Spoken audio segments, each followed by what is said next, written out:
আসসালামু আলাইকুম ওরহমতুল্লাহি ওবরাকাতুহ।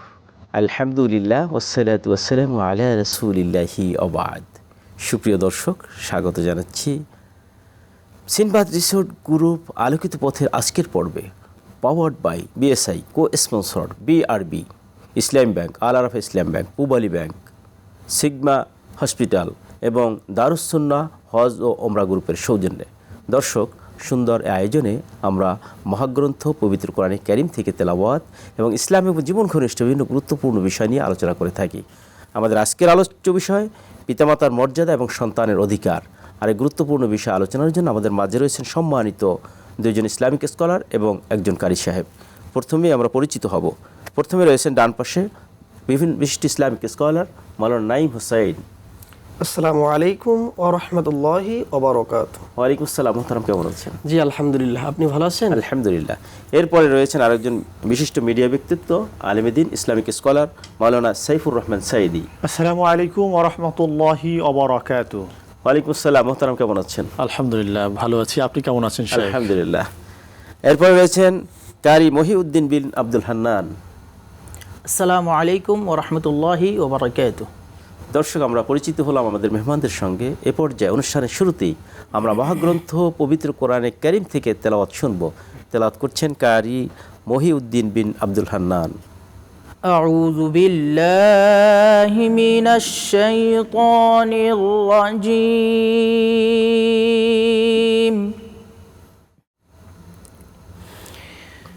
বিসমিল্লাহির রাহমানির রাহিম।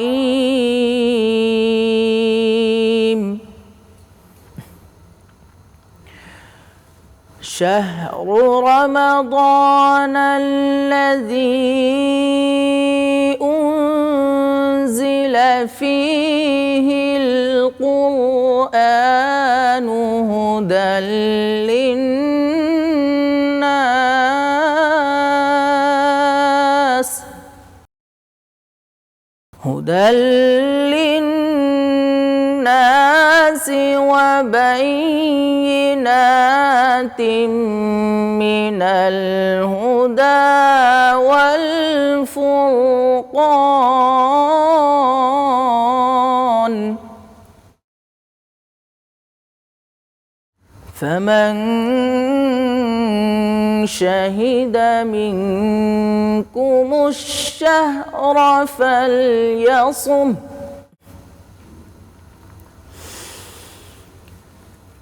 শাহরু রমাদানাল্লাযী উনজিলা ফীহিল কুরআনু হুদাল লিন-নাসি ওয়া বায়্যিনাতিম মিনাল হুদা ওয়াল ফুরকান।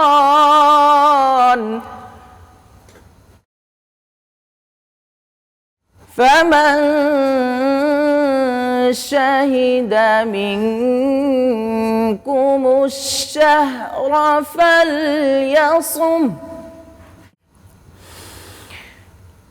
ومن كان مريضا أو على سفر فعدة من أيام أخر.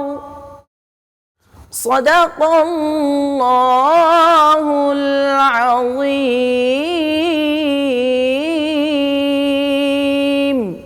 প্রিয় দর্শক, আমরা মহাগ্রন্থ পবিত্র কোরআনে কারীম থেকে সুললিত কণ্ঠে তেলাওয়াত শুনে আসলাম। আর এ পর্যায়ে আমরা আজকের যে বিষয়, এ বিষয়ে আলোচনা শুনব।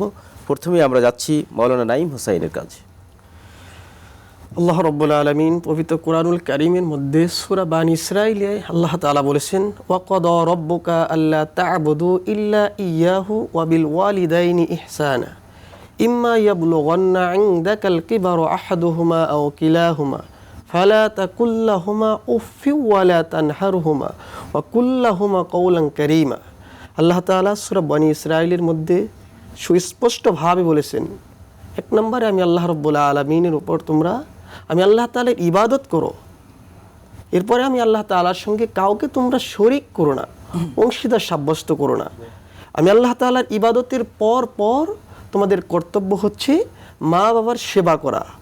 আর মা বাবার সামনে এমন আচরণ করা যাবে না, শব্দ পর্যন্ত বললে যদি মা বাবার মনক্ষুণ্ণ হয়ে যায়, তাহলে আল্লাহ তাআলার জান্নাতটা সে ব্যক্তির জন্য হারাম হয়ে যায়। কারণ মা বাবা হচ্ছে এমন একটা সম্পদের নাম, কিন্তু অধিকাংশ মুসলমান, অধিকাংশ মানুষ আমরা এটা বুঝতেই চাই না। মা বাবা যখন বুড়া হবে, সন্তানের উচিত হচ্ছে মা বাবার সেবা করা। কারণ আপনি যখন শিশু ছিলাম, মা বাবা আপনার খেদমত করেছেন। এখন মা বাবা বৃদ্ধ হয়েছে, সন্তানের উচিত হচ্ছে মা বাবার খেদমত করতে হবে। এখন আপনি যদি মা বাবার সামনে রাগান্বিত হয়ে কথা বলেন, ধমক দিয়ে কথা বলেন, আল্লাহ তাআলা এটা সরাসরি হারাম করেছেন, আর সেই ব্যক্তির জন্য আল্লাহ চমৎকার করে বলছিলেন। আমরা এখান থেকে আপনার কাছে আসবো মোহতারাম, আমরা জানবো আমাদের মোহতারাম আলোচক আলোচনা করছিলেন তো বাপ এবং মায়ের অধিকার এবং কর্তব্য, যে দায়িত্ব আছে তার উপরে সন্তানের। কিন্তু আমরা আপনার কাছে জানবো সন্তানের প্রতি পিতামাতার কি দায়িত্ব রয়েছে এবং সন্তানের কি অধিকার রয়েছে।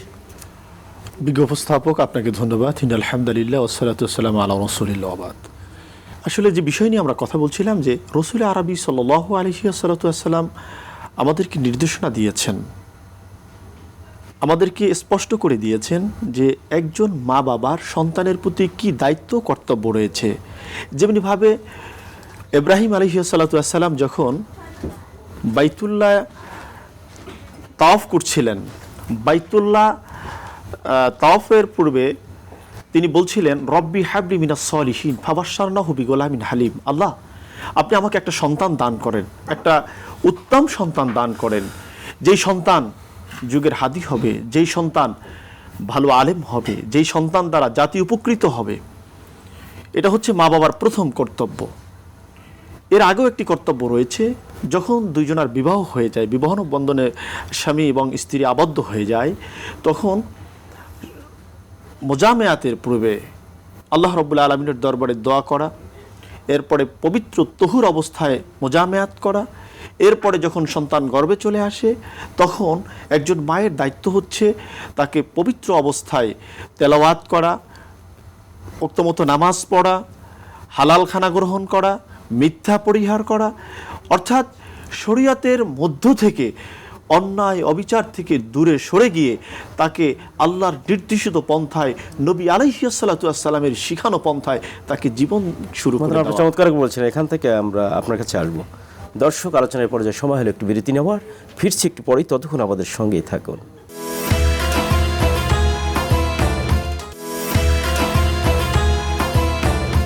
দর্শক, বিরতির পর আবারও স্বাগত জানাচ্ছি। আর আপনারা দেখছেন সিনবাদ রিসোর্ট গ্রুপ আলোকিত পথের আজকের পর্ব, powered by BSI, co sponsor BRB, Islam bank, Al Arafa Islam bank, Pubali bank, Dogma hospital এবং দারুস সুন্নাত হজ ও উমরা গ্রুপের সৌজন্যে।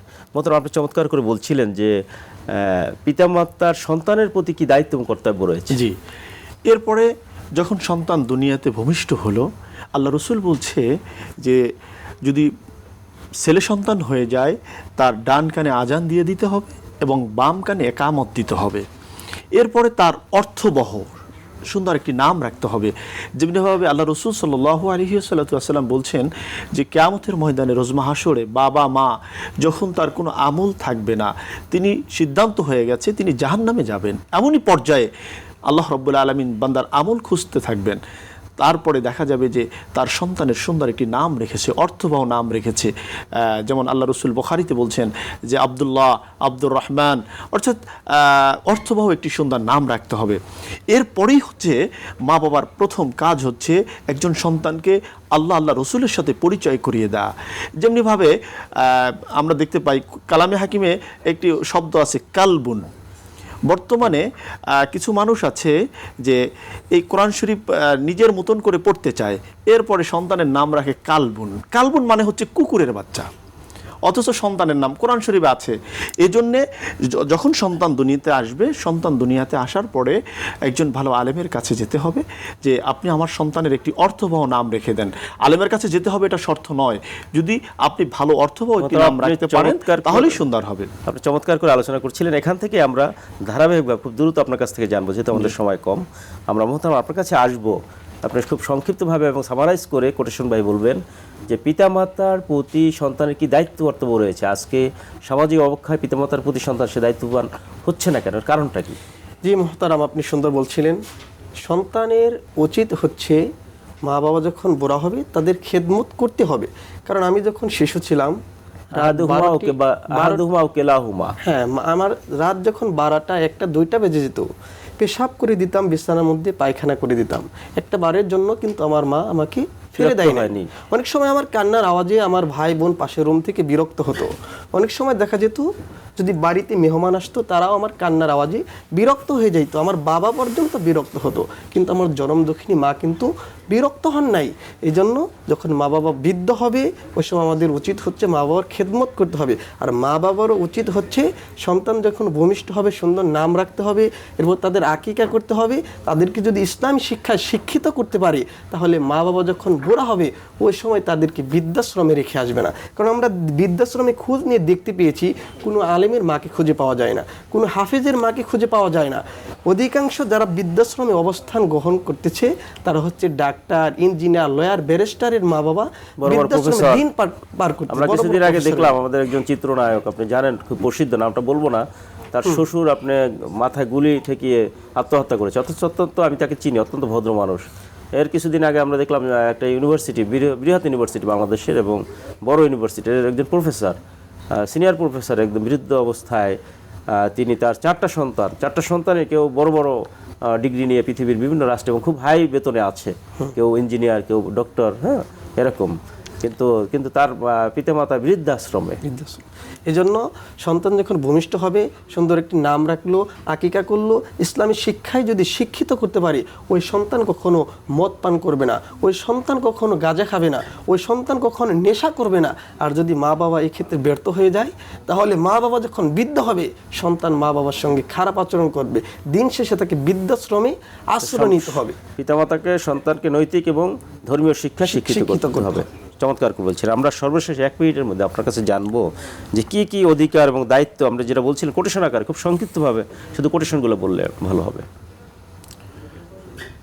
যে আসলে আমাদের মূল কাজটি হচ্ছে একজন সন্তানকে আল্লাহ রসুলের সাথে পরিচয় করিয়ে দেয়া, ভালো, এরপরে সময় মতন আকিকা করানো, এরপরে এই সন্তানটা যখন বড় হচ্ছে আস্তে আস্তে বর্তমান সময়ে এই সন্তানদের হাত থেকে মোবাইলটা সরিয়ে ফেলা। কারণ বর্তমানে গেমস, পাবজি এর কারণে সন্তানগুলো মোবাইলের দিকে আসক্ত হয়ে যাচ্ছে। আপনি চমৎকার করে আপনি কোটেশনগুলো টেনেছেন। আসলে বর্তমান বিশ্বে মোবাইলটাও একটি মানুষকে ধ্বংসের একটা অন্যতম উপকরণ। আমরা চমৎকার করে আলোচনা শুনতেছিলাম। আপনাদের উভয়কেই গুরুত্বপূর্ণ আলোচনা উপহার দেওয়ার জন্য এবং কারি সাহেবের তেলাওয়াতের জন্য আপনাদেরকে মোবারকবাদ জানাচ্ছি। তো দর্শক, আসলেই যদি আমরা আল্লাহ রাব্বুল আলামিনের সন্তুষ্টি পেতে চাই তাহলে আমরা দুনিয়ার জীবনের প্রতিটা কাজে কোরআন এবং সুন্নাহ অনুযায়ী আমরা জীবন যাপন করলে পরে আমাদের সফলতা আসবে। পিতামাতার প্রতিও যেমন সন্তানের দায়িত্ব রয়েছে, সন্তানের প্রতিও পিতামাতার দায়িত্ব রয়েছে। উভয়টাই যদি আমরা কোরআন এবং সুন্নাহ অনুযায়ী করি তাহলেই আমাদের আসবে সফলতা। সেই আশাবাদ ব্যক্ত করে আজকের মতো এখানেই বিদায় চাচ্ছি। হাদা মা ইনদি ওয়াল ইলমু ইনদাল্লাহ আলাইহি তাওয়াক্কালতু ওয়া ইলাইহি উনীব। আসসালামু আলাইকুম ওয়া রাহমাতুল্লাহি ওয়া বারাকাতুহু।